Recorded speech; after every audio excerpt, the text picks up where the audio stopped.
Hello दोस्तों, नमस्कार। आप देख रहे हैं टीके ऑल स्टोरीज। आज का जो टॉपिक है, एक बीमार लड़की की कहानी है जो परिवार में बोझ बनकर आई है। बतेरी अपने मजदूर माँ बाप की 2 लड़कियों के बाद तीसरी औलाद थी।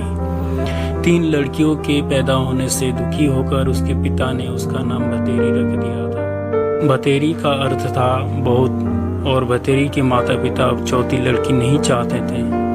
खैर, बतेरी का नाम सार्थक हुआ। उसके बाद एक लड़के का जन्म हुआ, लेकिन बतेरी अभी भी एक बोझ ही थी। जब बतेरी 6 वर्ष की हुई तभी उसका बाप मर गया।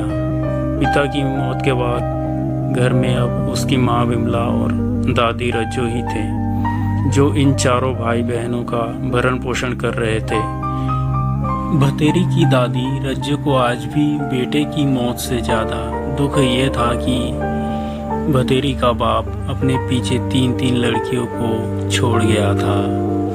वो अक्सर कहा करती थी, खुद तो मुक्ति पाली, अब पता नहीं मेरी बुलाओ कद होगी, कद भगवान इन नरकों से मुझे मुक्ति देगा। बतेरी ने लड़की होने के कारण अपनी पूरी जिंदगी अपने परिवार की घृणा और दुत्कार ही सही। पति के मौत के बाद बतेरी की माँ विमला भी भावशून्य हो गई थी। उसे भी अपनी 3 बेटियां जिम्मेवारी नहीं, बोझ ही दिखाई देती थी। जब बतेरी 12 वर्ष की हुई तो उसे ब्लड कैंसर हो गया। डॉक्टर ने बताया कि काफ़ी रुपया भी लगेगा और परिवार में से ही किसी को अपना मेरुरज्जा यानी किडनी देना पड़ेगा। डॉक्टर ने साफ कहा था कि देने वाले की जान को कोई खतरा नहीं होगा। 12 साल की लड़की के ब्लड कैंसर होने की खबर जैसे ही गांव वालों को लगी तो बतेरी के लिए गांव वालों का दिल पसीज गया। घर की माली हालात देख बतेरी के इलाज का पूरा खर्चा गांव वालों ने उठाने का फैसला किया, लेकिन यह समस्या पैसे की नहीं आ रही थी। ग्रामीण समाज आज भी भावनात्मक समाज है। कई व्यक्ति थे जो बतेरी के इलाज के लिए पैसा खर्च करने को तैयार थे, लेकिन इस बोझ के लिए परिवार में कोई भी अपने शरीर का मज्जा देने को तैयार नहीं था। बतेरी की 65 वर्षीय दादी को भी आज अपनी जिंदगी के बचे हुए कुछ वर्ष बतेरी की जिंदगी से ज़्यादा कीमती लगे। वो लड़की थी, इसलिए उसके परिवार के लिए उसकी जिंदगी बोझ थी। अपनी बीमारी से घुटती बतेरी आज मर चुकी थी। घर पर काफ़ी लोग जमा थे।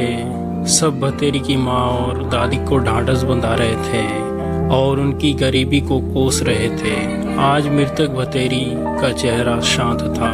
उसने अपनी ज़िंदगी में बस अपने परिवार की दुत्कार ही सही है और बाद के कुछ समय बीमारी की पीड़ा, लेकिन आज वो शांत लग रही थी। क्या इच्छा रही होगी उनकी अंत समय में। एक बार उसे कहते सुना था, माँ आदमी मरने के बाद अलग अलग रूप में जन्म लेवे है, कुत्ता, कीड़ा, चूहा या डोंगर, पालतू पशु। माँ मैं तो डोंगर या कीड़ा बन जाऊंगी, आदमी ना बनूं। देखिए जानवरों को तो पता ही ना होता उनकी औलाद में कौन सा लड़का कौन सी लड़की। आदमियों को पता हो ये फर्क तो बस उसका बाल सुलभ मन मानव की इस वृत्ति का प्रतिकार नहीं कर सकता था। लेकिन जिंदगी भर जो घृणा उसने अपने प्रति देखी थी उसे वो जरूर महसूस कर सकती थी। शायद भगवान उसकी अंतिम इच्छा पूरी कर देगा, उसे मानव नहीं पशु योनि में जन्म देगा। दोस्तों, इस कहानी से हमें क्या सीख मिलती है? औलाद कभी बोझ नहीं होते। इंसान की बुरी परिस्थिति में उनका साथ जरूर दें, चाहे वो घर के सदस्य हो या कोई अन्य व्यक्ति।